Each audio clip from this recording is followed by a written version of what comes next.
आखिर ऐसा क्यों होता है कि इस कलयुग में माता पिता बोझ समझे जाने लगते हैं? प्रिय दर्शकों, यह कहानी हमें इस युग की एक सच्चाई से रूबरू कराती है। इस कलयुग में माता पिता को छोड़ देना और उनकी उपेक्षा करना जैसे एक आम बात बन गई है, लेकिन इसके पीछे भी कई गहरे रहस्य और कारण छिपे हुए हैं। हर हर महादेव। आप सभी का स्वागत है हमारे YouTube चैनल स्पिरिचुअल ज्ञान सागर में, जहां हम आपके लिए लाते हैं सनातन धर्म की अद्भुत कथाएं और आध्यात्मिक रहस्य जो आपके मन और आत्मा को शांति प्रदान करेंगे। आज की कथा आरंभ करने से पहले आपसे एक निवेदन है। गरुड़ पुराण में कहा गया है कि जो भी कथा या शिक्षा बीच में छोड़ी जाती है वह पाप का कारण बनती है, इसलिए इस कथा को अंत तक जरूर सुने। यदि आप एक सच्चे सनातनी हैं और भगवान श्री राम में अटूट श्रद्धा रखते हैं तो अभी वीडियो को लाइक करें, चैनल को सब्सक्राइब करें और कमेंट में जय श्री राम लिखकर अपना समर्थन व्यक्त करें। तो आइए प्रिय दर्शकों, बिना देरी किए आरंभ करते हैं आज की प्रेरणादायक कथा। प्रिय दर्शकों, इस कलयुग में जहां एक माता पिता अपने 4-4 पुत्रों को पाल सकते हैं, वहीं 4 पुत्र मिलकर भी अपने माता पिता की देखभाल क्यों नहीं कर पाते? इस सत्य को समझने के बाद हर हृदय द्रवित हो जाएगा। प्रिय भक्तों, मां का प्रेम और त्याग इस संसार में सबसे अद्वितीय और दिव्य उपहार है।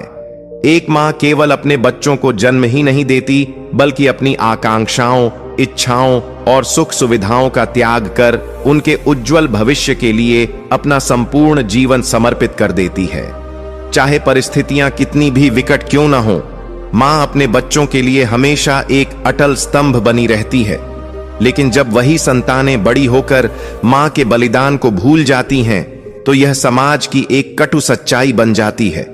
यह कथा ऐसी ही एक मां सरस्वती देवी की है, जो अपने पति के निधन के पश्चात अपने 3 बेटों को कठिन संघर्ष और कठोर परिश्रम से योग्य बनाती हैं। उन्होंने अपने कर्तव्यों का निर्वहन करने हेतु न केवल अपनी खुशियों को त्यागा, बल्कि अपने सपनों की आहुति भी दे दी। परंतु जब उनके बेटे और बहुएं अपने जीवन में सफल हो गए, तो वे अपनी मां के त्याग और प्रेम को विस्मृत कर बैठे। प्रिय दर्शकों, यह कथा सरस्वती देवी के संघर्ष, तिरस्कार और अंततः उनके अंतिम बलिदान की है, जो मां के असीमित प्रेम और त्याग का प्रतीक है।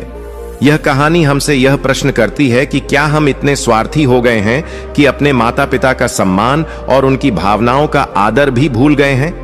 एक दिन गायत्री, जो सरस्वती जी की बड़ी बहू थी, गुस्से में कमरे से बाहर आई और रसोई में जाकर तीखे शब्दों में बोली, आपने खाना पकाना कहां से सीखा है? चावल में कंकड़ हैं और दाल इतनी नमकीन है कि खाई नहीं जा सकती। क्या आपको लगता है कि हमारा स्वास्थ्य कोई मजाक है? सरस्वती जी, जो पहले ही इस घर में उपेक्षित महसूस कर रही थीं, यह सुनकर चुपचाप खड़ी रहीं। उन्होंने शांत स्वर में कहा, बहू, यदि तुम्हें मेरे हाथ का खाना पसंद नहीं आता तो किसी अच्छे रसोइये को रख लो, मैं तुम्हें और परेशान नहीं करना चाहती। लेकिन गायत्री को यह उत्तर और अधिक क्रोधित कर गया। वह झल्लाते हुए बोली, नौकर रख लूं? उसके पैसे कौन देगा? आपके पास तो एक पैसा भी नहीं है। यह घर मेरे पति की कमाई से चलता है। आप यहां सिर्फ मुफ्त की रोटियां खा रही हैं। सरस्वती जी की आंखें यह ताने सुनकर भर आईं, लेकिन उन्होंने अपने आंसुओं को रोक लिया। उनके चेहरे पर गहरी उदासी छा गई, परंतु उनके होंठ जैसे शब्दों के लिए बंद हो गए। मन ही मन उन्होंने सोचा, मैंने अपने बच्चों के लिए क्या क्या नहीं किया। अपने सारे सपनों को त्याग कर उन्हें ऊंचा मुकाम दिलाया, और आज यही बच्चे मेरे साथ ऐसा व्यवहार कर रहे हैं। यह सिलसिला चलता रहा। गायत्री अक्सर सरस्वती जी का अपमान करती और बड़े बेटे अर्जुन, जो उनकी रक्षा करने वाले थे, हर बार खामोश खड़े रहते। सरस्वती जी को यह देखकर गहरा आघात होता। वह मन ही मन कहती, जिस पुत्र को मैंने मेहनत से शिक्षित किया, एक योग्य इंसान बनाया, सोचा था कि वह मेरा सहारा बनेगा, वही मुझसे किनारा कर चुका है।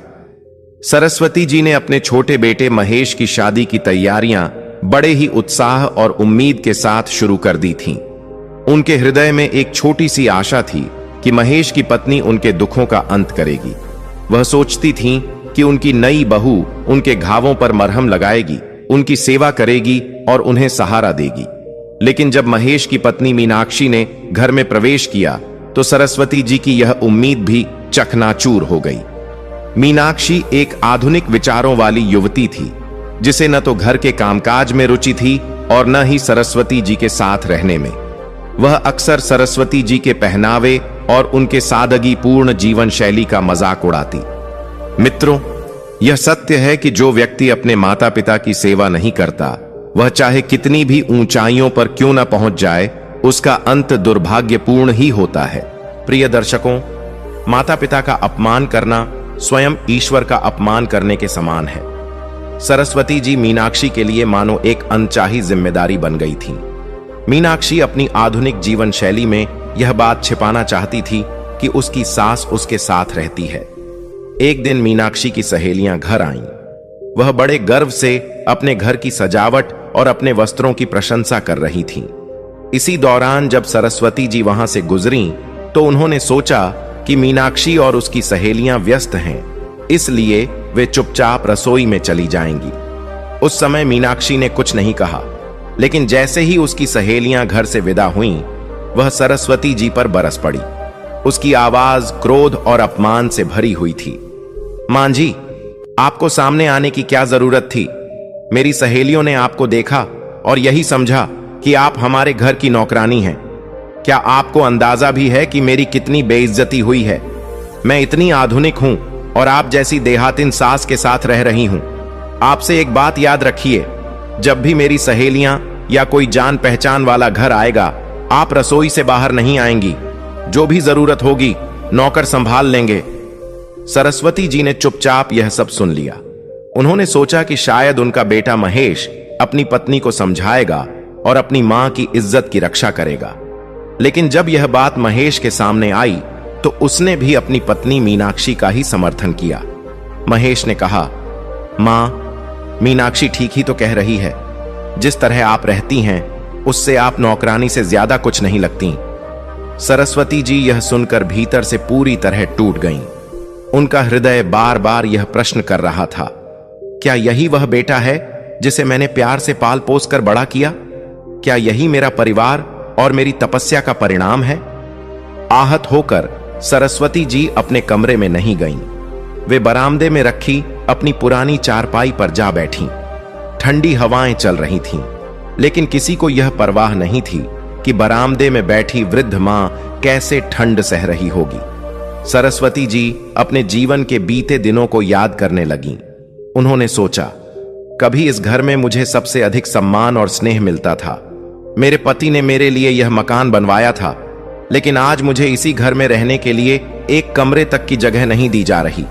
यह घर मेरे नाम पर है, पर मैं ही इसमें पराई बनकर रह रही हूं। 3 मंजिलें खड़ी हो गईं, लेकिन मेरी चारपाई हमेशा बरामदे में ही रहती है। उन्होंने खुद से कहा, क्या मैंने अपने बच्चों के लिए कुछ नहीं किया? जो कुछ भी मेरे पास था, वह सब तो इन्हीं पर बलिदान कर दिया। अपने वस्त्र, गहने और यहां तक कि अपनी इच्छाएं भी छोड़ दी। लेकिन बदले में मुझे क्या मिला? अपमान और उपेक्षा। सरस्वती जी ने अपने जीवन में कभी अपने बेटों और बहुओं से कोई बड़ी मांग नहीं की थी। उन्होंने बस इतना चाहा था कि वे उन्हें थोड़ा सम्मान दें, थोड़ा स्नेह और सहानुभूति दिखाएं। लेकिन उनका बेटा महेश, जिसे उन्होंने अपनी आशाओं का आधार मानकर पाला था, अब अपनी पत्नी के पक्ष में खड़ा रहता था। सरस्वती जी ने सोचा कि शायद यह सब उनकी किस्मत का खेल है। वे अपनी पीड़ा किसी से साझा नहीं कर पाती थीं, क्योंकि उनके बेटे और बहुएं उनकी हर बात का गलत अर्थ निकालते थे। धीरे धीरे उन्होंने अपनी आवाज को दबा लिया था। बरामदे में बैठी सरस्वती जी सोचने लगीं, क्या मेरे जीवन का यही अंत होना था? क्या यही मेरे भाग्य में लिखा था? उनकी आंखों से आंसू बहने लगे। वे खुद से सवाल करने लगीं, क्या मैंने अपने बच्चों की सही परवरिश नहीं की? क्यों उनके दिल पत्थर हो गए हैं? क्यों वे मेरी भावनाओं को नहीं समझ पाते? लेकिन वे जानती थीं कि इस घर में उनकी आवाज सुनने वाला कोई नहीं है। सरस्वती जी के जीवन का सबसे कठिन दिन वह था जब वह अपने पति बालाजी जी के निर्जीव शरीर के पास बैठी थीं। उनकी आंखें उनके पति के शांत चेहरे पर टिकी हुई थीं। उन्हें विश्वास ही नहीं हो रहा था कि कुछ घंटे पहले जो व्यक्ति उनके साथ हंस बोल रहा था, वह अब सदा के लिए मौन हो चुका है। सुबह बालाजी जी हमेशा की तरह मुस्कुराते हुए काम पर गए थे। जाने से पहले उन्होंने सरस्वती जी को गले लगाते हुए कहा था, सरस्वती, हम दोनों एक दूसरे के बिना जी ही नहीं सकते। लगता है मृत्यु भी हमें अलग नहीं कर सकेगी। सरस्वती जी ने हंसते हुए उन्हें हल्के से डांट दिया था। बालाजी जी, ऐसी अशुभ बातें मत किया करो। भगवान का नाम लो और सकारात्मक सोच रखा करो, सरस्वती जी ने कहा। बालाजी जी मुस्कुराते हुए बोले, अरे सरस्वती, तुम भी गजब करती हो। क्या मौत का नाम लेने से मौत आ जाती है? अगर ऐसा होता तो पूरी दुनिया कब की खत्म हो चुकी होती। उनकी बात सुनकर सरस्वती जी भी मुस्कुरा दी, लेकिन उन्हें क्या पता था कि यह हंसी उनके जीवन की अंतिम हंसी होगी। दोपहर में जब बालाजी जी अपने कार्यालय में काम कर रहे थे, अचानक उन्हें सीने में तेज दर्द हुआ। उनके सहकर्मी तुरंत उन्हें अस्पताल ले जाने के लिए दौड़े, मगर रास्ते में ही उनका देहांत हो गया। यह खबर सुनते ही सरस्वती जी पर जैसे वज्रपात हो गया। कुछ ही समय पहले जिनसे उन्होंने हंसी मजाक किया था, वे अब हमेशा के लिए उनसे बिछड़ चुके थे। बालाजी जी के सहयोगी उनका पार्थिव शरीर घर लेकर आए और सरस्वती जी के समक्ष रख दिया। सरस्वती जी पत्थर की तरह अपनी जगह पर बैठकर अपने पति के चेहरे को निहारती रहीं। उनकी आंखों से एक भी आंसू नहीं गिरा। उनके भीतर एक अजीब सा शून्य छा गया था। घर में रिश्तेदारों और पड़ोसियों का जमावड़ा लग गया। सभी शोकाकुल थे, लेकिन कुछ महिलाएं आपस में फुसफुसा रही थीं। देखो तो, एक आंसू तक नहीं बहा रही हैं। लगता है इन्हें अपने पति के जाने का कोई दुख ही नहीं है। कम से कम दिखावे के लिए ही रो लेती। एक बुजुर्ग महिला बोली, इन पर गहरा आघात हुआ है। इन्हें रोना बहुत जरूरी है, वरना ये खुद बीमार पड़ जाएंगी। कुछ ऐसा कीजिए जिससे इनका रोना निकल सके। सरस्वती जी के तीनों बेटे अपने पिता के अचानक चले जाने से अवाक थे। सबसे छोटा बेटा रामदास, जो केवल 7 वर्ष का था, अपनी मां से लिपट गया। उसकी आंखों में आंसुओं की धारा बह रही थी। वह मासूमियत से बोला, मां, बाबूजी क्यों नहीं उठ रहे हैं? हमारे घर में इतने लोग क्यों आए हैं? आप कुछ बोल क्यों नहीं रही हो? रामदास उनकी गोद में जोर जोर से रोने लगा। मंझला बेटा, जो 9 साल का था, यह सब समझ नहीं पा रहा था, लेकिन वह भी अपने छोटे भाई की तरह रोने लगा। सबसे बड़ा बेटा, जो 10 साल का था और मृत्यु का अर्थ समझ चुका था, अपनी मां के पास आया। उसने उनका हाथ पकड़ा और फूट फूट कर रोते हुए कहा, मां, अब पिताजी कभी वापस नहीं आएंगे। उन्होंने हमें छोड़ दिया, लेकिन आप तो हमें कभी छोड़कर नहीं जाओगी ना। मां, हमें अकेला मत छोड़ना। बच्चों की रोने की आवाज सुनकर वहां मौजूद हर व्यक्ति की आंखें नम हो गईं, लेकिन सरस्वती जी अब भी मौन थीं। उनके भीतर का दुख उनकी आंखों के आंसुओं के साथ बाहर नहीं आ रहा था। बच्चों की मासूम आवाजों ने उनके हृदय में छिपे मातृत्व के सागर को जगा दिया। अचानक उन्होंने अपने बच्चों को गले लगाकर जोर जोर से रोना शुरू कर दिया। उनकी आंखों से आंसुओं की धारा बह निकली। वे भावुक होकर कहने लगीं, मेरे बच्चों, मैं तुम्हें कभी नहीं छोड़ूंगी। मैं तुम्हारी मां हूं और हमेशा तुम्हारे साथ रहूंगी। चिंता मत करो, मैं सब कुछ ठीक कर दूंगी।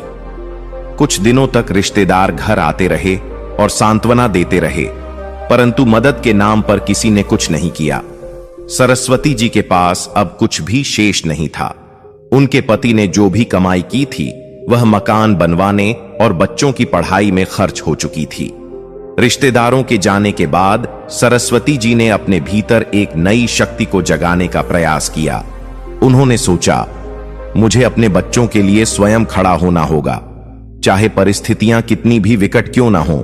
मैं उनके भविष्य को संवारने के लिए हर संभव प्रयास करूंगी।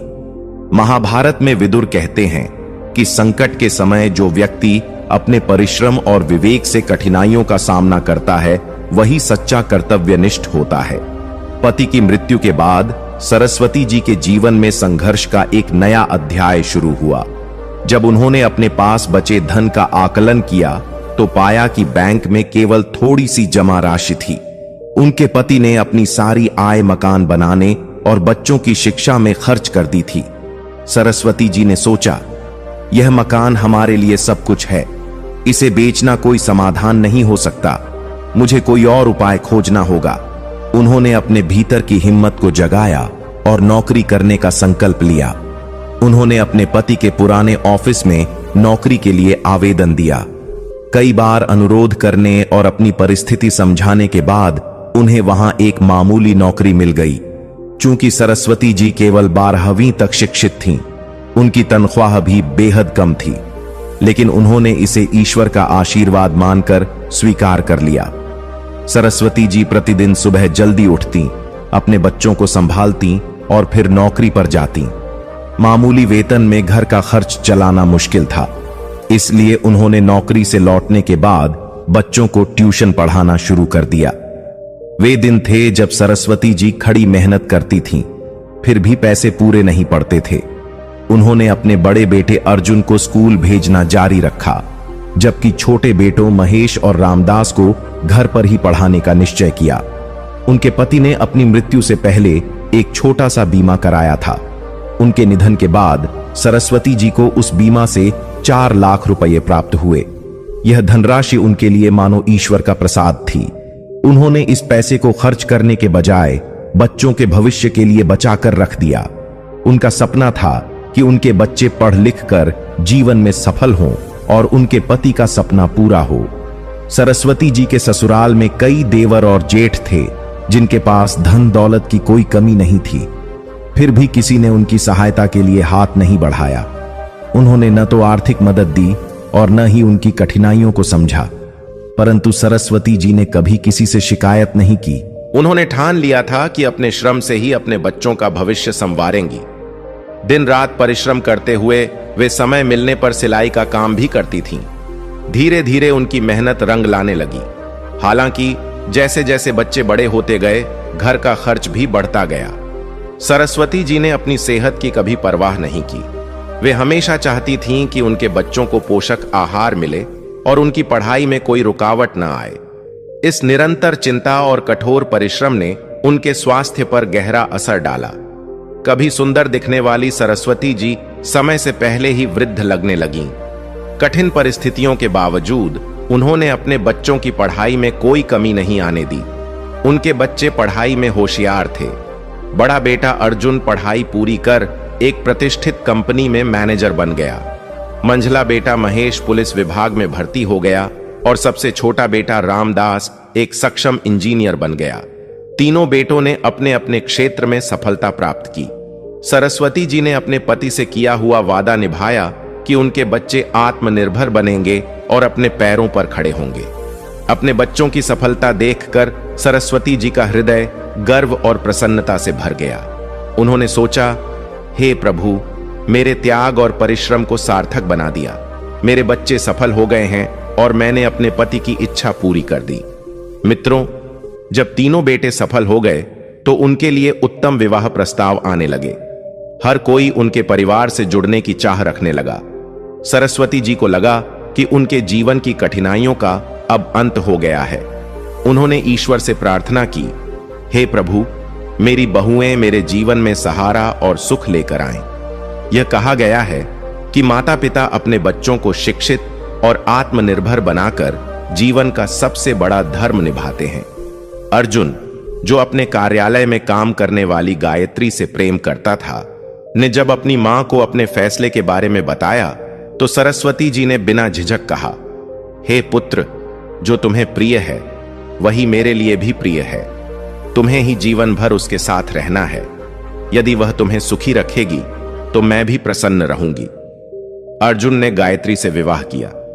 सरस्वती जी इस बात से खुश थीं कि अब घर में एक बहू आएगी जो उनका सहारा बनेगी और घर की जिम्मेदारियां संभालेगी। लेकिन उनकी यह आशा जल्दी ही निराशा में बदल गई। कुछ ही समय बाद गायत्री ने घर में अपनी ढाक जमानी शुरू कर दी। उसने सरस्वती जी को तिरस्कार और उपेक्षा के सिवा कुछ नहीं दिया।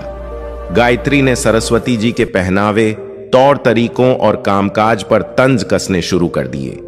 वह उनके भोजन को अस्वीकार करते हुए कहती, आपसे तो नौकर भी बेहतर खाना बनाते हैं। सरस्वती जी ने उसे समझाने का प्रयास किया, लेकिन गायत्री के व्यवहार में कोई सुधार नहीं आया। मित्रों, महेश, जो दूसरा बेटा था, उसने भी अपनी पसंद की लड़की मीनाक्षी से विवाह किया। मगर शादी के बाद उसने अलग घर बना लिया। मीनाक्षी ने कभी यह भी नहीं कहा कि सरस्वती जी उनके साथ कुछ समय बिताएं। यह देखकर सरस्वती जी का दिल टूट गया। उन्होंने सोचा, हे प्रभु, अब मेरे अपने ही घर में मेरे लिए कोई स्थान नहीं बचा। मेरी बहुएं मेरा सहारा नहीं बन पाईं। उनका स्वास्थ्य बिगड़ने लगा। कठोर सर्दियों में भी वे घर का सारा काम अकेले करती रहीं। उनके बेटों और बहुओं ने कभी यह नहीं सोचा कि उनकी मां को चिकित्सा की आवश्यकता है। सरस्वती जी ने यह सब प्रभु की इच्छा मानकर सहन किया, लेकिन वे अक्सर सोचती, हे प्रभु, क्या महिलाएं एक दूसरे के प्रति इतनी कठोर हो सकती हैं? मित्रों, अर्जुन और महेश के जीवन में वैभव था, लेकिन उनकी पत्नियां संतान सुख से वंचित थीं। वे मंदिरों और चिकित्सकों के चक्कर काटती रहीं, पर किसी ने यह आवश्यकता नहीं समझी कि सरस्वती जी का आशीर्वाद लें। इसी बीच गायत्री की तबीयत बिगड़ गई। डॉक्टरों ने बताया कि उसकी दोनों किडनियां पूरी तरह से खराब हो चुकी हैं और किडनी प्रत्यारोपण ही आखिरी विकल्प है। परिवार में कोई भी किडनी देने को तैयार नहीं था। सरस्वती जी यह सब देखकर मौन रहीं। उनकी आंखों से आंसू बह रहे थे, लेकिन उनके दिल में एक मां का प्रेम और करुणा भरी हुई थी।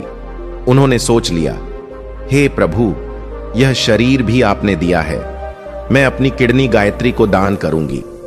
जब पड़ोसियों को यह बात पता चली तो वे सरस्वती जी के त्याग और बलिदान की सराहना करने लगे। एक पड़ोसी ने गायत्री से कहा, तुम्हारी सास कितनी महान है। उन्होंने हमेशा तुम्हें ममता दी, भले ही तुमने उन्हें दुख दिया। आज भी वे तुम्हारे लिए अपनी किडनी देने को तैयार हैं। ऐसा त्याग कोई विरला ही करता है। लेकिन गायत्री ने इसे हल्के में लेते हुए जवाब दिया, क्या बड़ा एहसान कर देंगी? वैसे भी उनके पैर कब्र में लटके हुए हैं। उन्हें भी पता है कि उनका ज्यादा समय नहीं बचा। अगर वे अपने बहू बेटों के लिए यह नहीं करेंगी तो और किसके लिए करेंगी? गायत्री की ये बातें सुनकर सरस्वती जी का दिल पूरी तरह से टूट गया। उन्होंने सोचा, जिन बच्चों को मैंने फूल की तरह पाला वे अब कांटे बन गए हैं। मैंने हमेशा उम्मीद की थी कि मेरे बेटे और बहुएं आदर्श बनेंगे, पर मैं कितनी गलत थी। उधर मंझला बेटा महेश भी परेशानियों में फंस गया। उसे मधुमेह था और अचानक उसका शुगर स्तर इतना बढ़ गया कि उसकी आंखों की रोशनी चली गई। डॉक्टरों ने कहा कि महेश को तत्काल इलाज की जरूरत है, लेकिन आई बैंक में उस समय उपलब्ध आंखें नहीं थीं। महेश और उसकी पत्नी मीनाक्षी इस हालत में व्याकुल और असहाय हो गए। एक दिन मीनाक्षी ने एक पंडित जी से इस संकट का कारण पूछा। पंडित जी ने कहा, आप सभी ने किसी का दिल बहुत गहराई से दुखाया है। ऐसा प्रतीत होता है कि आप पर किसी की बद्दुआ का असर हुआ है। जिस मां का दिल आपने इतने वर्षों से दुखाया है, उसकी आह इस घर पर बिजली बनकर गिरी है। जब तक आप सच्चे मन से अपनी मां का आशीर्वाद नहीं लेंगे, आपके जीवन में सुख नहीं लौटेगा। सरस्वती जी अपने बच्चों की इस स्थिति को देखकर तड़प उठती। उन्होंने सोचा, मेरी बहू किडनी की बीमारी से जूझ रही है और मेरा बेटा अपनी रोशनी खो चुका है। मैं इन्हें इस अवस्था में कैसे देख सकती हूं? अगर मेरे त्याग से उनका जीवन बच सकता है तो मैं यह जरूर करूंगी। उन्होंने तय किया कि अपनी किडनी गायत्री को और अपनी आंखें महेश को दान करेंगी। लेकिन जब डॉक्टरों ने उनकी जांच की तो उन्होंने कहा, मां जी, आपके शरीर में पहले से ही केवल एक किडनी है। अगर हम वह किडनी निकालते हैं तो आपकी मृत्यु हो जाएगी और जीवित व्यक्ति अपनी आंखें दान नहीं कर सकता। यह सुनकर सरस्वती जी बेहद निराश हो गईं। उन्होंने सोचा, हे प्रभु, मेरी इच्छाओं को आपने हमेशा कुचल दिया। अब जब मैं अपने बच्चों के लिए कुछ करना चाहती हूं तो इसमें भी बाधा आ रही है। आखिर मैं क्या करूं? इस निराशा ने उन्हें भीतर से पूरी तरह तोड़ दिया। वे सोचने लगीं, मैंने अपने जीवन में केवल त्याग किया है। अपने बच्चों के लिए हर सपना छोड़ा, हर कष्ट सहा, लेकिन मेरे बच्चों और बहुओं ने कभी मेरे प्यार और बलिदान की कद्र नहीं की। अब जब मैं अपनी अंतिम सांसों में भी उन्हें बचाना चाहती हूं तो भाग्य मेरा साथ नहीं दे रहा। एक रात उन्होंने यह निर्णय लिया कि अब वे इस संसार को छोड़ देंगी, परंतु उन्होंने यह भी चाहा कि उनका यह अंतिम कदम उनके बच्चों के भले के लिए हो। उन्होंने एक पत्र लिखा, मेरे प्यारे बच्चों, मैंने तुम्हें पालने और बड़ा करने के लिए अपना पूरा जीवन अर्पित कर दिया। मैंने अपनी खुशियां, इच्छाएं और आराम सब कुछ छोड़ दिया। लेकिन आज मुझे एहसास हो रहा है कि तुमने मेरे त्याग को कभी नहीं समझा। मैंने जीवन भर केवल दिया है और बदले में तुमसे कुछ भी नहीं मांगा। आज भी मेरे पास कुछ नहीं बचा है, बस यह एक जान। इसलिए मैं अपनी अंतिम आहुति देने जा रही हूं। मैं चाहती हूं कि मेरी किडनी मेरी बहू गायत्री को दे दी जाए ताकि उसका जीवन बच सके। उसकी पूरी जिंदगी पड़ी है। मेरी आंखें मेरे बेटे महेश को दान कर दी जाएं ताकि वह फिर से इस संसार को देख सके। डॉक्टरों ने कहा है कि मैं जीवित रहते हुए यह काम नहीं कर सकती, इसलिए मैं यह दुनिया छोड़ रही हूं ताकि मरने के बाद मेरी यह अंतिम इच्छा पूरी हो सके। मैं ईश्वर से प्रार्थना करती हूं कि तुम सब सदा सुखी रहो। पत्र लिखने के बाद सरस्वती जी ने अपनी आंखें बंद कीं और हमेशा के लिए इस संसार से विदा ले लीं। अगली सुबह जब सरस्वती जी हमेशा की तरह नहीं उठीं, तो घर में अफरा तफरी मच गई। अर्जुन ने उन्हें जगाने की कोशिश की, लेकिन उनकी ठंडी देह को देखकर घबरा गया। उसने उनके तकिए के पास रखा पत्र देखा और पढ़ना शुरू किया। पत्र पढ़ते पढ़ते उसकी आंखों से आंसू बहने लगे। वह समझ गया कि उनकी मां ने यह कदम क्यों उठाया। सरस्वती जी ने अपनी जान देकर भी अपने बच्चों का कल्याण करने का प्रयास किया था। अर्जुन ने वह पत्र अपने भाई महेश और सबसे छोटे भाई रामदास को दिखाया। तीनों भाई और उनकी पत्नियां पत्र पढ़कर फूट फूट कर रोने लगे। अर्जुन ने कहा, हमने अपनी मां के साथ कितना बड़ा अन्याय किया है। उन्होंने हमेशा हमारे लिए सब कुछ त्याग किया और हमने कभी उनकी कदर नहीं की। आज वही मां हमारे लिए अपनी जान दे गई। महेश ने रोते हुए कहा, हमने अपनी मां को जो दुख दिया उसका परिणाम हमें इस पीड़ा के रूप में मिला है। हम उन्हें वह प्यार और सम्मान कभी नहीं दे पाए जिसकी वे हकदार थीं। सरस्वती जी के बलिदान ने उनके बच्चों और बहुओं की सोच को पूरी तरह बदल दिया। वे यह समझ गए कि माता पिता का स्नेह और आशीर्वाद अनमोल होता है। रामदास और महेश ने निर्णय लिया कि वे अब अपनी मां के सम्मान और उनके सपनों को जीवित रखेंगे।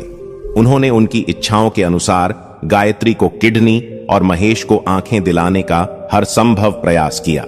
सरस्वती जी का यह बलिदान न केवल उनके परिवार के लिए बल्कि पूरे समाज के लिए भी एक महत्वपूर्ण सीख बन गया। यह कहानी सिखाती है कि माता पिता का प्रेम निःस्वार्थ होता है और उनके त्याग को समझना तथा उनकी देखभाल करना हर संतान का परम धर्म है। मित्रों, माता पिता की सेवा ही सबसे बड़ा धर्म है। जो उनकी कद्र नहीं करता वह जीवन में सच्चा सुख और सफलता कभी नहीं पा सकता। यह कथा हमें याद दिलाती है कि माता पिता का त्याग और स्नेह कभी व्यर्थ नहीं जाता। उनकी सेवा और सम्मान करना संतान का सबसे पवित्र कर्तव्य है। यह कहानी हमारे समाज की एक कड़वी सच्चाई को भी उजागर करती है। माता पिता अपने जीवन का हर पल और हर संसाधन अपने बच्चों की परवरिश में लगा देते हैं, लेकिन वही बच्चे बड़े होकर अक्सर उनकी उपेक्षा करते हैं। इसके पीछे कई कारण हो सकते हैं जिन्हें समझना और सुधारना अत्यंत आवश्यक है। 1. माता पिता के बलिदान को न समझना। माता पिता अपने बच्चों के लिए अपने सुख, इच्छाएं और आराम सब कुछ त्याग देते हैं, परंतु बच्चे अक्सर उनके त्याग को सामान्य मानते हैं। जो उनके बलिदान को नहीं समझता वह कभी सच्चा आनंद नहीं पा सकता। 2. स्वार्थ और व्यस्तता। बच्चे बड़े होकर अपने करियर और सामाजिक दायित्वों में इतने व्यस्त हो जाते हैं कि वे माता पिता की भावनात्मक आवश्यकताओं को अनदेखा कर देते हैं, जबकि माता पिता को सबसे अधिक अपने बच्चों के साथ और सहारे की आवश्यकता होती है, जिसे धन कभी पूरा नहीं कर सकता। 3. जिम्मेदारी से बचना। कई बार परिवार के सदस्य माता पिता की देखभाल की जिम्मेदारी से बचते हैं। यह सोच कि माता पिता की देखभाल केवल एक संतान की जिम्मेदारी है पूरी तरह से गलत है। यह पूरे परिवार का सामूहिक कर्तव्य है। 4. संस्कारों की कमी। बचपन में दिए गए संस्कार बच्चों के व्यवहार और सोच पर गहरा प्रभाव डालते हैं। यदि उन्हें माता पिता का सम्मान करना सिखाया जाए तो वे बड़े होकर उनकी देखभाल करेंगे। 5. माता पिता की अनदेखी। माता पिता का सबसे बड़ा दुख यह होता है कि जिन बच्चों के लिए उन्होंने अपना सब कुछ छोड़ दिया वही बच्चे उनकी अनदेखी करने लगते हैं। यह उपेक्षा उन्हें भीतर से तोड़ देती है। माता पिता की सेवा ही सबसे बड़ा धर्म। मित्रों, माता पिता ने जो प्रेम और बलिदान दिया है उसका मूल्य कभी चुकाया नहीं जा सकता। उनकी सेवा करना ही सबसे बड़ी पूजा है। जो उनके साथ प्रेम और आदर से पेश आता है वही सच्चा पुत्र कहलाता है। तो प्रिय भक्तों, इस कथा के बारे में आपके क्या विचार हैं? कृपया अपनी अमूल्य राय हमें कमेंट बॉक्स में अवश्य दें। हमें आशा है कि यह कथा आपके हृदय को छू गई होगी और आपको आध्यात्मिक प्रेरणा प्रदान कर पाई होगी। अगर यह कथा आपको अच्छी लगी हो तो कृपया वीडियो को लाइक करें, हमारे चैनल स्पिरिचुअल ज्ञान सागर को सब्सक्राइब करें। लेकिन प्रिय दर्शकों, कहानी यहीं समाप्त नहीं होती। आगे हम जानेंगे एक और मां की प्रेरक कथा जिसने अपने संघर्षमय जीवन से समाज को नई दिशा दी। प्रिय दर्शकों, यह कहानी शुरू होती है अमरपुर नामक एक छोटे से गांव से। यहां सुमंगला देवी अपने पुत्र सत्यनारायण के साथ रहती थीं। सुमंगला देवी ने अपनी युवावस्था में ही अपने पति को खो दिया था, परंतु उन्होंने अपने बेटे सत्यनारायण को किसी भी चीज की कमी महसूस नहीं होने दी। उनका सपना था कि सत्यनारायण पढ़ लिख कर एक प्रतिष्ठित व्यक्ति बने। सुमंगला देवी ने अपने छोटे से खेत और सिलाई के काम से मेहनत कर सत्यनारायण को पढ़ाया लिखाया ताकि वह एक सम्मानजनक जीवन जी सके। समय बीता और सत्यनारायण शहर में एक बड़ा आदमी बन गया। उसकी पत्नी कामाक्षी, जो पढ़ी लिखी और आधुनिक विचारों वाली महिला थी, उसके साथ रहने लगी। मगर समय के साथ साथ घर में सुमंगला देवी का महत्व घटने लगा। एक दिन का प्रसंग है। सुबह का समय था। सुमंगला देवी ने अपने बेटे के लिए चाय बनाई और उसे कमरे में देने गईं। सत्यनारायण बिस्तर पर बैठा हुआ अखबार पढ़ रहा था। जैसे ही उसने अपनी मां को कमरे में देखा, उसका चेहरा क्रोध से तमतमा गया। वह चिल्लाते हुए बोला, मां, मैंने कितनी बार कहा है कि मेरे कमरे में मत आया करो। तुम्हारी सर्दी खांसी की वजह से कमरे में दुर्गंध फैल जाती है। हर बार सैनिटाइजर करना पड़ता है। तुम कोने में क्यों नहीं रहती? ये गांव नहीं है। सुमंगला देवी ने कांपती आवाज में कहा, बेटा, मैं तो बस तुम्हारे लिए चाय लेकर आई थी। सत्यनारायण ने रूखे स्वर में कहा, ठीक है, चाय रखो और तुरंत बाहर निकल जाओ। उसकी इस बेरुखी से सुमंगला देवी की आंखें भर आईं, लेकिन उन्होंने कुछ नहीं कहा। जैसे ही वह पलटी, सत्यनारायण फिर चिल्लाया, आप खड़ी खड़ी मुझे क्यों देख रही हो? बाहर जाओ। इसी बीच सत्यनारायण की पत्नी कामाक्षी कमरे में दाखिल हुई। वह पार्टी के कपड़ों में सज धज कर आई थी और उसके चेहरे पर थकान साफ झलक रही थी। वह सत्यनारायण के पास जाकर मुस्कुराते हुए बोली, डार्लिंग, पार्टी कैसी रही? मेरे तो पूरे शरीर में दर्द हो रहा है। डांस और देर रात तक पार्टी की वजह से आज मुझसे कोई काम नहीं होगा। सुमंगला देवी ने अपने आंसुओं को छिपाते हुए वहां से पीछे हटने की कोशिश की, लेकिन कामाक्षी ने उन्हें देखकर तुरंत तंज कसते हुए कहा, यह बुढ़िया यहां क्या कर रही है? सत्यनारायण ने लापरवाही से जवाब दिया, कुछ नहीं, मां बस चाय देने आई थी। फिर उसने कहा, मां, देखो ना, कामाक्षी कितनी थकी हुई है। जाओ, इसके लिए गर्म तेल ले आओ और इसके पैरों की मालिश कर दो। मित्रों, यह घटना हमें सिखाती है कि कुछ लोग अपने माता पिता के त्याग और बलिदान को भुलाकर उनके साथ अपमानजनक व्यवहार करने लगते हैं। जो संतान अपने माता पिता की सेवा नहीं करती, वह ना तो इस संसार में सुखी रह पाती है और ना ही परलोक में। माता पिता हमारे जीवन की नींव होते हैं। उनका सम्मान और सेवा करना हर संतान का परम कर्तव्य है। लेकिन जब संस्कारों की जगह स्वार्थ ले लेता है तो रिश्ते टूटने लगते हैं। सुमंगला देवी के मन में यह प्रश्न उठने लगा कि क्या उन्होंने अपने जीवन के सबसे महत्वपूर्ण वर्ष इस अपमान के लिए बिताए थे? क्या यही दिन देखने के लिए उन्होंने अपने बेटे को पाला पोसा था? बेटे और बहू की बातें सुनकर उनकी आंखों से आंसुओं की धारा बह निकली, परंतु उन्होंने अपने लिए नहीं बल्कि अपने बच्चों के लिए गर्म तेल लाने का निर्णय किया।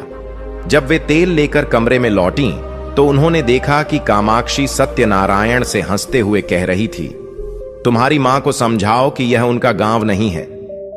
इनको यह बड़े शहर के तौर तरीके कभी समझ में नहीं आएंगे। कामाक्षी की बात सुनकर सुमंगला देवी का दिल छलनी हो गया।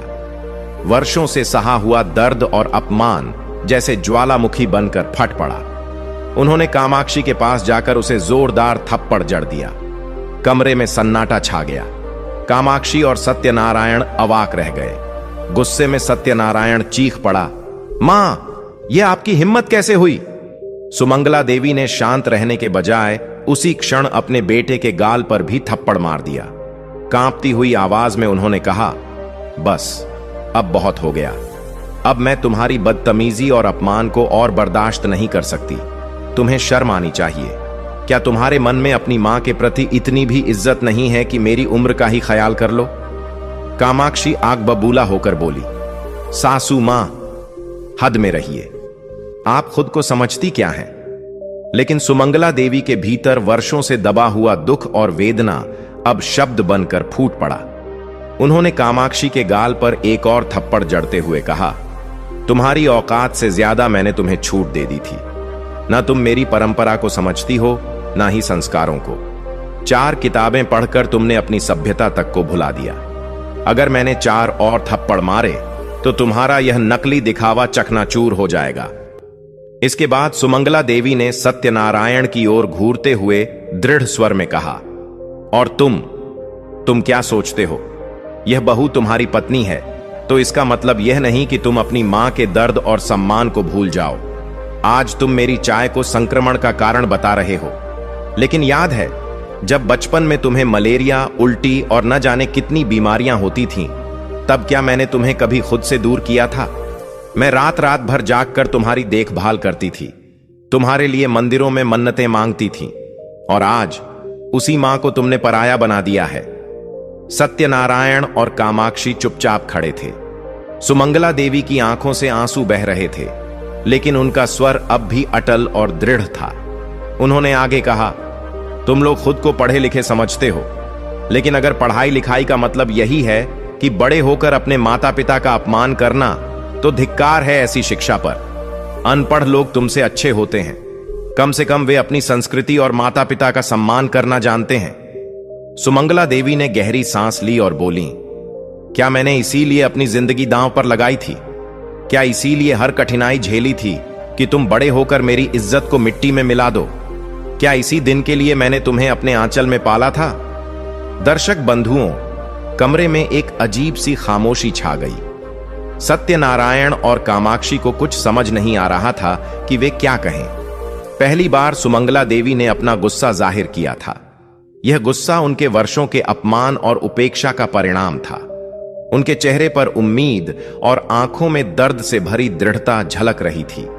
वे फूट फूट कर रोने लगीं। सुमंगला देवी के जीवन की यह कड़वी सच्चाई थी। जवानी में विधवा हो जाने के बाद उन्होंने अकेले अपने बेटे सत्यनारायण को पाला। दिन रात कड़ी मेहनत करके उसे पढ़ाया लिखाया और उसकी शादी कराई। उन्होंने सोचा था कि बहू के आने से उनके जीवन का अकेलापन खत्म हो जाएगा और उन्हें सहारा मिलेगा, लेकिन किस्मत को शायद कुछ और ही मंजूर था। सत्यनारायण की पत्नी कामाक्षी ने धीरे धीरे घर का माहौल बिगाड़ दिया। सुमंगला देवी का मान सम्मान समाप्त हो चुका था। उनकी हर जरूरत बहू के लिए एक बोझ बन गई थी। कामाक्षी ने नहाने धोने से लेकर खाने पीने तक पर पाबंदियां लगा दी थीं। 1 महीने पहले की बात है। सत्यनारायण और कामाक्षी की शादी की सालगिरह थी। घर में बड़े स्तर पर तैयारियां चल रही थीं। पूरा घर रोशनी और सजावट से जगमगा रहा था, लेकिन सुमंगला देवी को घर से बाहर एक छोटी सी कोठरी में भेज दिया गया।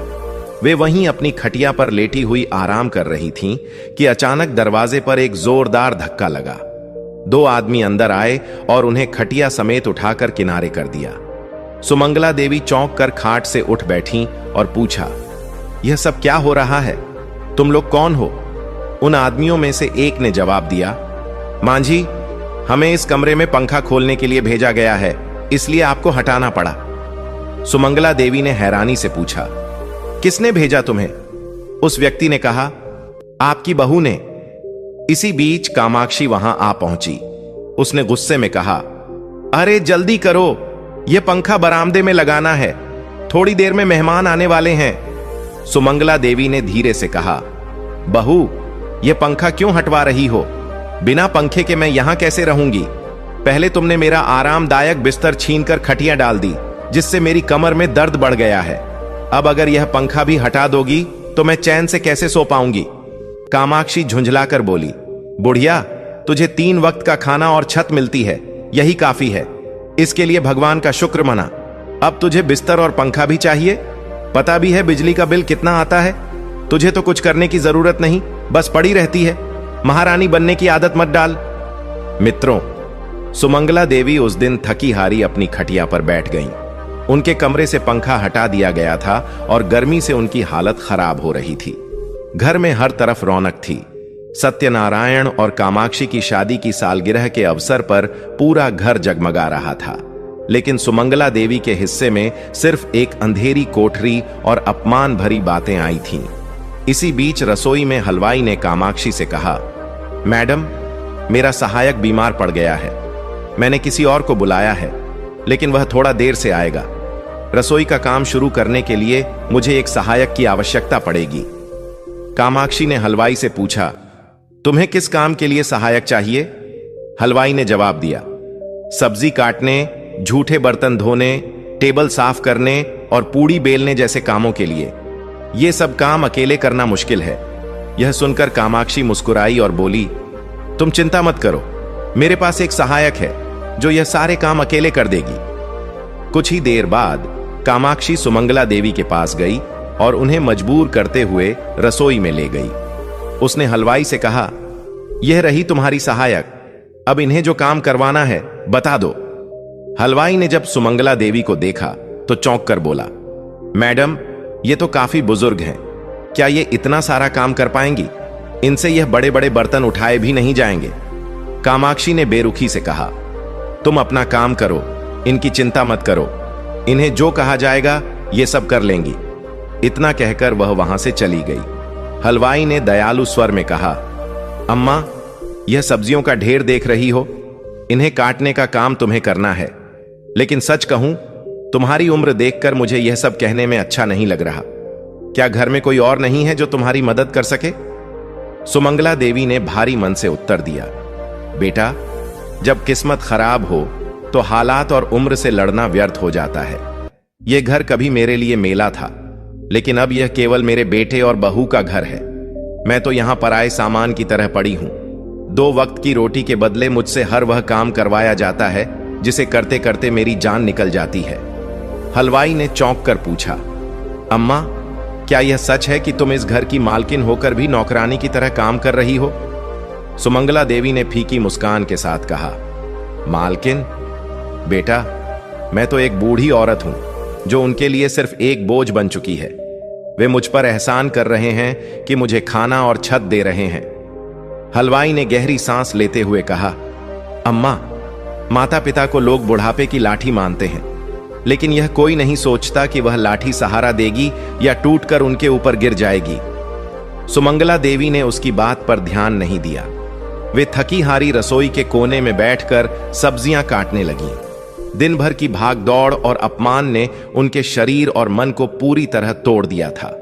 हलवाई ने उनकी स्थिति पर सहानुभूति जताई, लेकिन सुमंगला देवी ने हल्की मुस्कान के साथ कहा, बेटा, अब मुझे क्या करना है, बस ये बता दो।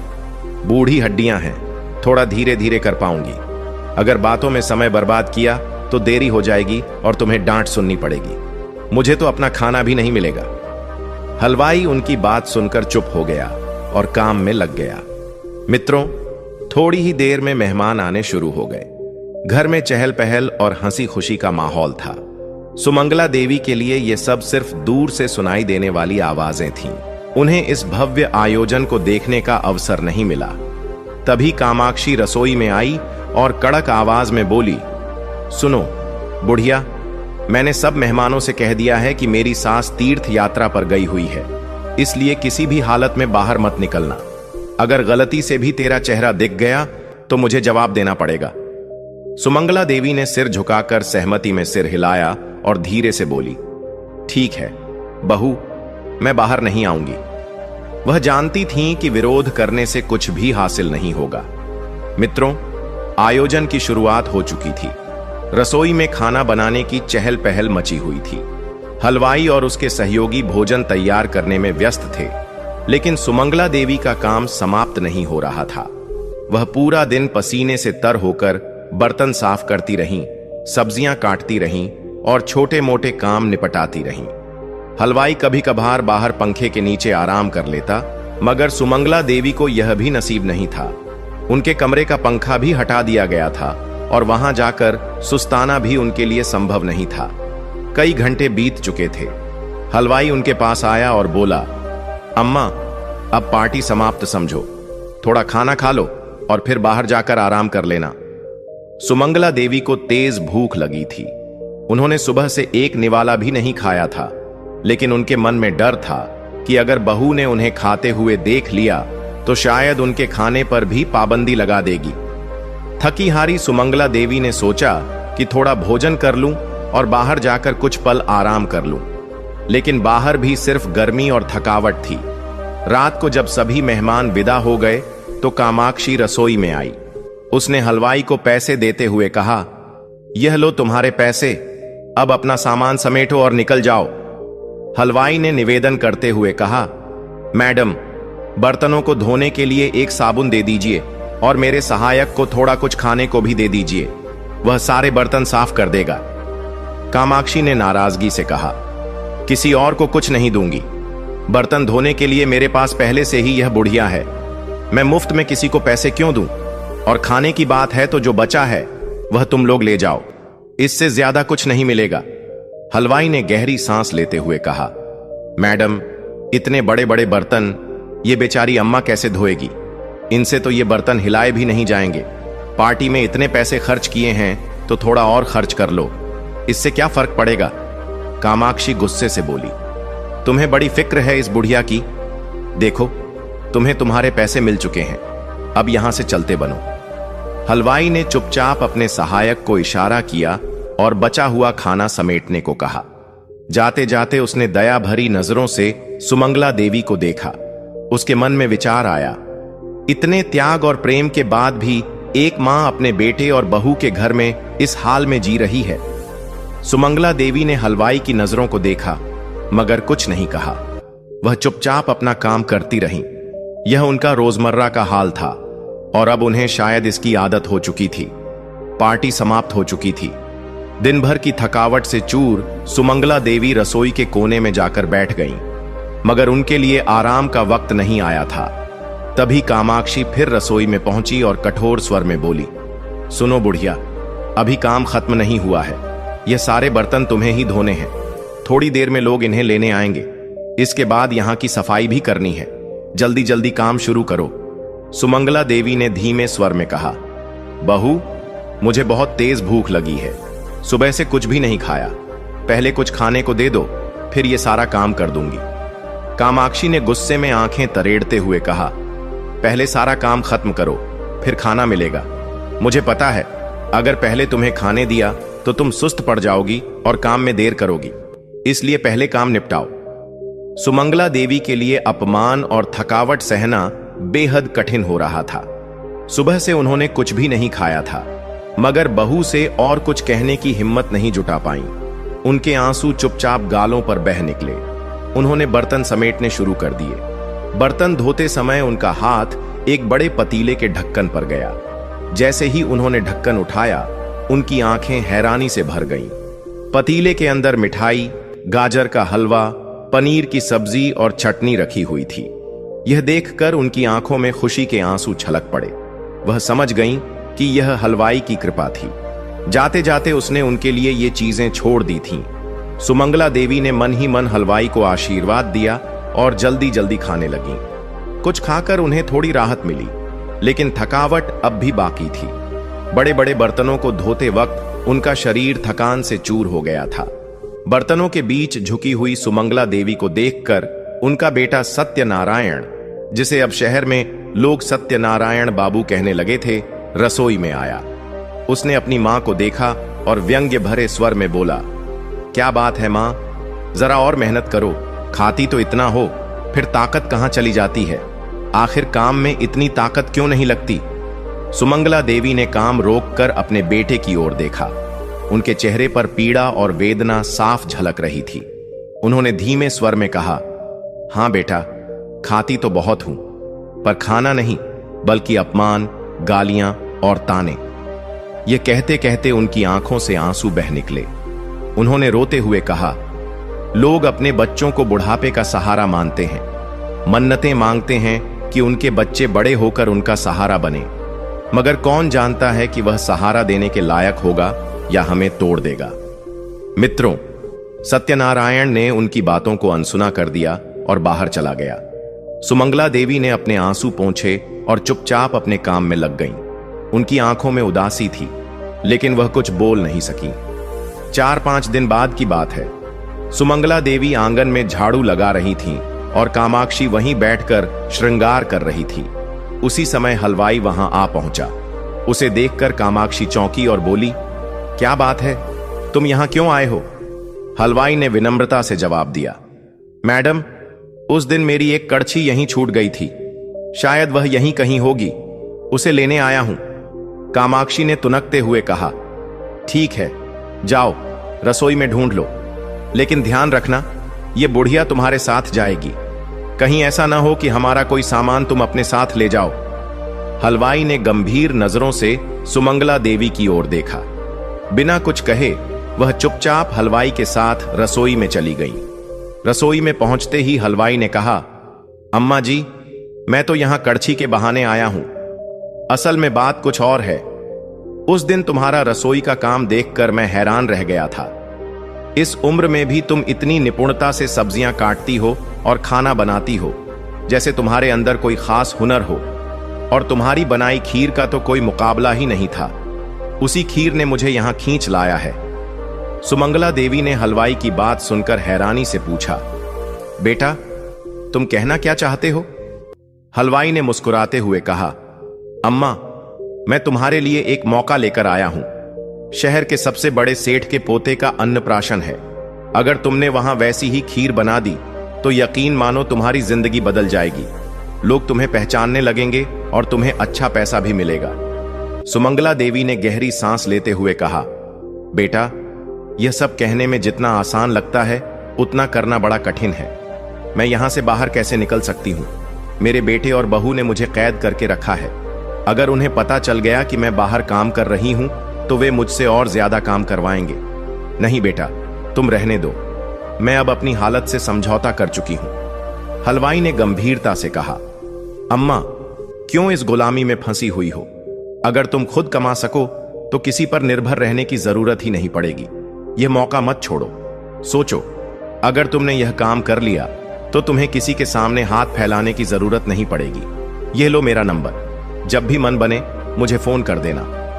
सुमंगला देवी ने हलवाई की बातों को गौर से सुना और मन ही मन विचार किया। उसी दिन शाम को जब कामाक्षी ने उन्हें बासी खाना देते हुए कहा, खा लो, तुम्हारे लिए इतना ही काफी है, तो सुमंगला देवी का गुस्सा फूट पड़ा।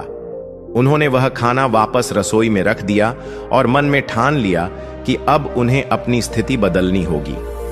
अगले दिन उन्होंने मंदिर जाने का बहाना बनाया और हलवाई को फोन करके काम के लिए हां कह दी। सेठ के पोते के अन्नप्राशन के अवसर पर उन्होंने खीर बनाई। जैसे ही मेहमानों ने खीर का स्वाद लिया, हर कोई उनके कौशल की प्रशंसा करने लगा। खीर इतनी अद्भुत थी कि सेठ ने कहा, आपसे बेहतर खीर मैंने आज तक नहीं खाई। इस एक काम के बाद सुमंगला देवी को कई जगहों से खीर बनाने के ऑर्डर मिलने लगे।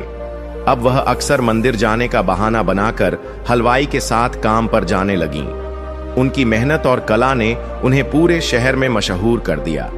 धीरे धीरे कामाक्षी को संदेह होने लगा कि सुमंगला देवी कहीं बाहर जाती हैं, लेकिन उसने सोचा, अरे, यह बूढ़ी औरत तो घर का सारा काम भी कर लेती है, जहां जाती है जाने दो, इससे क्या फर्क पड़ता है।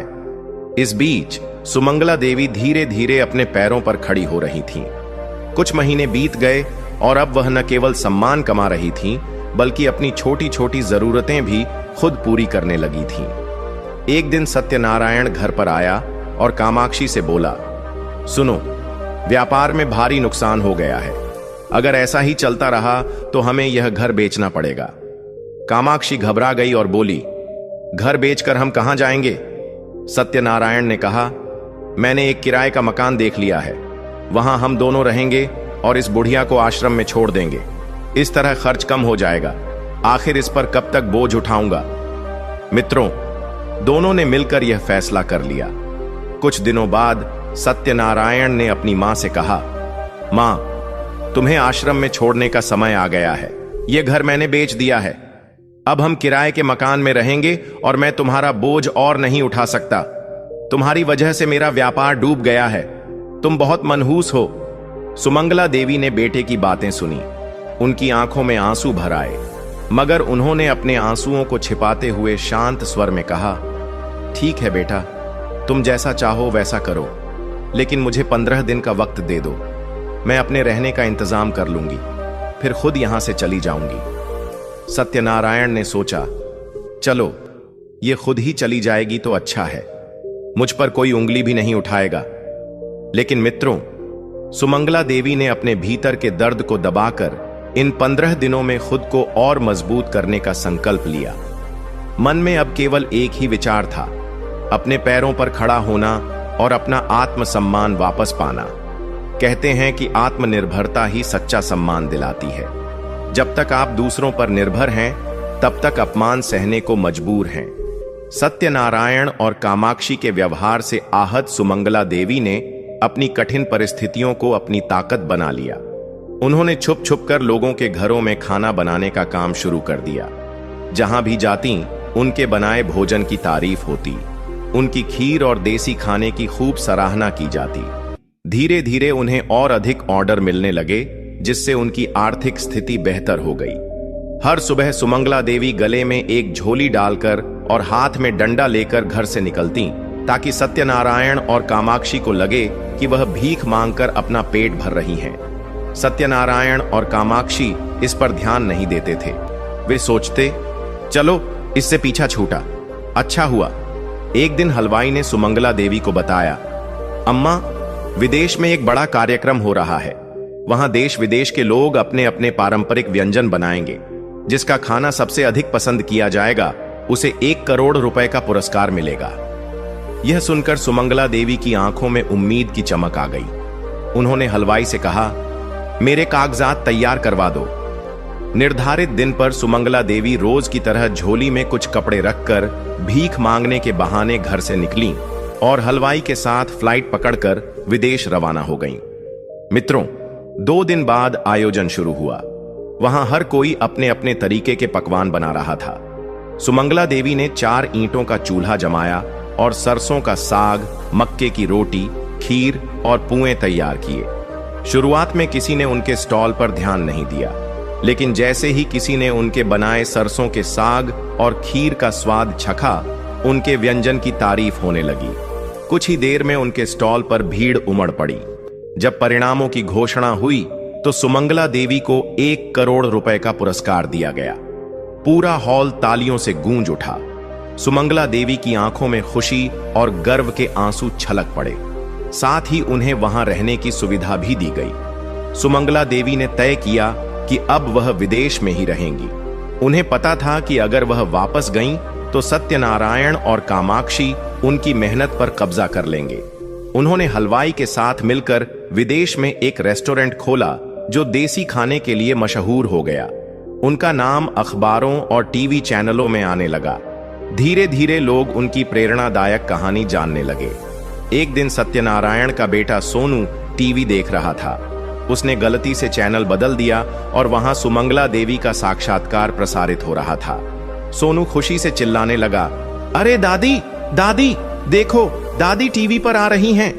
सत्यनारायण और कामाक्षी ने पहले इसे मजाक समझा, लेकिन जब उन्होंने टीवी पर देखा कि वास्तव में उनकी मां सुमंगला देवी का इंटरव्यू चल रहा है, तो उनके होश उड़ गए। उन्हें यकीन नहीं हो रहा था कि उनकी मां विदेश में इतनी प्रसिद्धि हासिल कर चुकी हैं। मित्रों, सत्यनारायण और कामाक्षी के मन में लालच जाग उठा। उन्होंने किसी तरह सुमंगला देवी का फोन नंबर हासिल किया और तुरंत उन्हें फोन किया। फोन पर सत्यनारायण और कामाक्षी गिड़गिड़ाने लगे। उन्होंने माफी मांगते हुए कहा, मां, तुम घर वापस आ जाओ। जब से तुम गई हो, सब कुछ सूना सूना लगता है। हमें अपनी गलती का एहसास हो गया है। लेकिन सुमंगला देवी ने दृढ़ स्वर में कहा, मेरा अब कोई बेटा और बहू नहीं है। मैं अब किसी को नहीं जानती। मैं अपनी जिंदगी में खुश हूं। सत्यनारायण और कामाक्षी ने बहुत विनती की, लेकिन सुमंगला देवी ने बिना कोई भाव दिखाए फोन काट दिया। मित्रों, सुमंगला देवी ने अपने पोते सोनू के लिए अपने बैंक खाते में एक बड़ी धनराशि जमा करवा दी ताकि उसका भविष्य सुरक्षित रहे, मगर सत्यनारायण और कामाक्षी को उन्होंने कोई सहायता नहीं दी। अब सुमंगला देवी विदेश में सम्मान और प्रसन्नता के साथ अपनी जिंदगी बिता रही थीं। वह अब दूसरों के लिए प्रेरणा बन चुकी थीं। उनका जीवन यह संदेश देता है कि आत्मनिर्भरता और सम्मान के साथ जीने का निर्णय सबसे महत्वपूर्ण कदम होता है। माता पिता को कभी भी बोझ नहीं समझना चाहिए। कहते हैं, जो अपने माता पिता का सम्मान करता है उसके घर में सुख शांति और समृद्धि का वास होता है। सुमंगला देवी का जीवन हमें यह सीख देता है कि चाहे परिस्थितियां कितनी भी कठिन क्यों न हो, आत्मसम्मान और साहस के साथ उनका सामना कर जीत पाई जा सकती है। यह सिर्फ उनकी कहानी नहीं, बल्कि हर उस मां की कहानी है जो त्याग और संघर्ष के बल पर अपने सम्मान को दोबारा पाने का संकल्प करती है। तो प्रिय दर्शकों, इस कथा के बारे में आपके क्या विचार हैं? कृपया अपनी बहुमूल्य राय हमें कमेंट बॉक्स में अवश्य दें। हमें उम्मीद है कि यह कथा आपके हृदय को छू गई होगी और आपको आध्यात्मिक प्रेरणा प्राप्त हुई होगी। अगर आपको यह कथा पसंद आई हो तो कृपया इस वीडियो को लाइक करें, हमारे चैनल स्पिरिचुअल ज्ञान सागर को सब्सक्राइब करें और इस वीडियो को अपने मित्रों और परिवारजनों के साथ अधिक से अधिक शेयर करें ताकि यह प्रेरणा और संदेश हर किसी तक पहुंचे। साथ ही कमेंट सेक्शन में जय श्री कृष्णा लिखकर अपनी श्रद्धा प्रकट करें। इस वीडियो को अंत तक देखने के लिए आप सभी का हृदय से धन्यवाद। जय श्री राम।